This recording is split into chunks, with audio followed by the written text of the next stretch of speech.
Radio Kurbūs turpinās, un tās brīdis ir klātas brīdis, ko neviens negaidīja pat vēl pirms nedēļas. Nenojās, šodien mums ciemos ir Mārtiņš Aleksandrovičs, cilvēks, kurš pagājuši gadu, Mārtiņ, taču bija vinēja to čempionu galu, pareizi, tas bija pagājuši. Jā, kaut kā netīšām sanāca. Un šogad, laikam, zinot... Vienkārši stabils bija, autosportas kļūdījās. Un šogad, tā kā tā čempionu galu viens nav uzrīkojis, kaut kāds nolaidījis pēc, varēja aizbraukt uz Spānijai. Jā, aizbraucu ciemos pie draugā Gabriela Vilades un Denī Torrese. Denī Torrese jau dzirdēts freestyle motocrossā Džeks. Es teiksim, likt viņu top 5 labākais pasaulē. Es neko darīt, izdomāju, ka jāiemācās salto uzmest ar cross motociklu.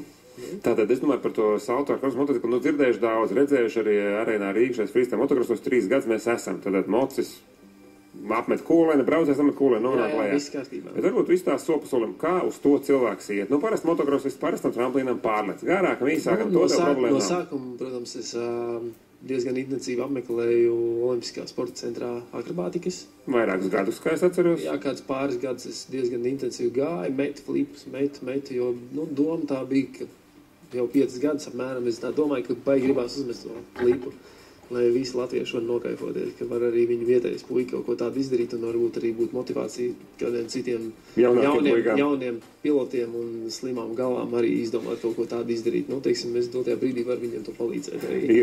Tas ir izdevies. Jā, tas viss ir zināms. Tad jābrauc ir uz kādu FMX parku, kur ir fompits un kur lēnā garā viss tas notiekās. Sāk ar kikeru rampu ar mazo pitbaiku. Sākumā iebrauc ar mazo mocu? Ar mazo mocu, kur friškiņš vieglāk cilvēk griezties? Nav tik bīstam, ka viņš tev virs uzgāž. Dēļ svara, ja? Dēļ svara, tieši tā. Tas šoik stūra ar apaļiem plāciņiem galos vai neieturās? Ar to man sanāca ar 5. piegājienu, 5. reizē man sanāca uzgriezt to flipu. Un pēc tam atbīja to rampu mazliet tālāk un... Mēt ar lielo moci. Ļoti vienkārši instruktīvi. Pēc šāds instruktīvi mēs ar Ilmāru varētu mēģināt to izdarīt. Droši. Principā nekas bīstams. Bet varētu tajā vānā arī var salausties. Es nezinu. Tur bija puikas, kas tur tā nepārāk labi leca. Viņi tur visādi krīt ar galvu pa priekšu un visādi. Nekas slikts nebija. Tur kāda nobrāzuma, protams, Bet te vanā tur ir pilnā porolona, tu iegāzies puslīdz mīkst. Tas mocis tur neizkrīt cauri. Tur ir kaut kādi 2,5 metri dzīš porolonu, teiksim, kubiku segums. Tur ir 30x30 kubiki un 20x20 pa virsu, lai bišķi mīkstāk. Bet ar laiku tas viss apmaisās un noblietējās un diezgan īstenībā liels sitiens ir arī tanī porolona vannā krītot, jo, teiksim, tie poroloni arī viņi nav tādi, kā ir Olimpiskajā sporta centrā, mīksti un forši patīkami. Diezgan cieti, jo paredzēti ar motociklu kopā iegāsties iekšā. Tas ir kopā apmēram uz kaut kādiem 180 kg krīt iekšā no 14 metra augstuma. Ir diezgan normāli. Es tā kā uz dinamīta mucas jūtos viss šīs 2,5 nedēļas, kad es tur trenējos un metu tos flipus katru dienu. Bet tā putu vannas, tā īra, un tur arī ceļam krāna katreiz jāceļā mocīgas. Jā, katreiz tev ar ceļam krāna, kad ceļ ārā, un, Taču baigo laika aizņem neko. Normāli viss iekrīt, teiksim, finansiālajā jomā. Cik izmaksā tā vāna un cik izmaksā ceļam krāna? Paralona vāna izmaksā īra dienā 300 eiro, un ceļam krāns arī... Cik reiz to lec, ja? Diemžēl maksāja, viņš maksā stundā 35 eiro. Reāli dienā kāds 2-3 stundas tu ar to nodarbojies. No rīta, vakarā, ar laiku tas viss paliek tā, ka pa stundiņai. Apmēram tā. Cik ir tavā kontā šobrīd lecienu tajā vannā un cik uz sauszemes? Reāli visi normālie freestylisti, kurus, teiksim, mēs redzēsim rītā arēnā, profesionāli, kā es viņus saucu, un mēs tur, teiksim, diletants.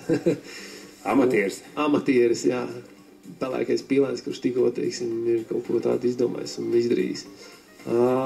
Viņi iemet apmēram 500 flipus fompitā un pēc tam tikai dodās uz sauszemi. Tā kā man atbalstītāji bija ļoti, ļoti maz un bija diezgan grūti vispār atrast kādu, kas kaut ko tādu gribētu atbalstīt, jo principā, kam visiem, kam prasīja, es domāju, ka lielākā daļa neticēja, ka es to vispārībā spējuši izdarīt. Ko viņš te mūs? Man nebrauks nevis jā. Tad reāli man sanāca uzmest 120, 130 flips es apmēram esmu iemetis paralonu vannā, un pirmajā dienā 4 uz smilšu nosēdienu, otrā dienā man bija plānots 5 reizes pa 10. Nu, sanāca pirmajā desmitniekā viens kritiens jau 4. piegājienā, tas tāds viegls uz sānu bija, un otrā piegājienā, teiksim, kopā tas bija 17. leciens tanī dienā, nu, pavisam nelāgi man sanāca piezemēties, un rezultātā es iznīcināju motociklu. Bet tu pats esi vesels? Mocis tikai salauzi? Nu, mocis salauzi, jā, pašam ar pāris zilmi un lūši saskrāpēja mani. Principā es iznīcināju motociklu un turpināt vairāk treniņus nevarēju, tāpēc man ir tā mazlietiņi jocīgi visu to darīt rītā, bet es to noteikti izdarīšu, un man viss izdosies perfekti to paveikt. Mēs būtībā rīt varam iet uz arēnu Rīgu. Mēs droši zinām, ka pirmais cilvēks Latvijā un Baltijā mēģinās šādu backflip lecienu izpildīt sacensībās. Nu, tieši tā. Protams, ja es viņu jau to motociklu savu jau arī neiznīcināšu treniņos. Bet rīta treniņi, vai? Jo rītā ir treniņi, un es gribu bišķiņu pamēģināt, jo es Spānijā leicu ar KTM motociklu. Šeit man ir ļoti veca Yamaha. un tā rampa ir mazliet savādāk. Tas nosēdiens ir par gandrīz vai metru zemāks un stāvāks. Nu, ir savas nianses, nu, bet es zinu, kad es to spējuši, es tā ceru. Es, teiksim, liktu tā 70 uz 30%, tiem, kuriem patīk asins, tie var cerēt uz tiem 30%, ka es nolikšu rītīgi uz vāka. Bet es domāju, ka rītā visi tavi fani būs klāt un visi gan Latvijā ar motocross ir. Jā, es ceru, ka man izdosies, viss tā kā ir plānots un visi vienkārši gūs neaizmirstams emocijas. Kaut kā tā. Nu, man satraukums jau ir tagad, man nekur nemaz jāsaka, ka apstīkšos, kā tev tur man apmēram satraukumsīgi jau kādas 3 nedēļas. Es principā pa naktīm neguļu, es metu flipus visu laiku. Adrenalīns garšo? Nu, testosterons pārsniedz visus iepriekšējos rekordus 100%. Bet es domāju, ka tu mēs varētu darījis ļoti daudz trakas lietas savā dzīvē, bet tas laikam ir vistrākākais, ko es esmu mēģinājis.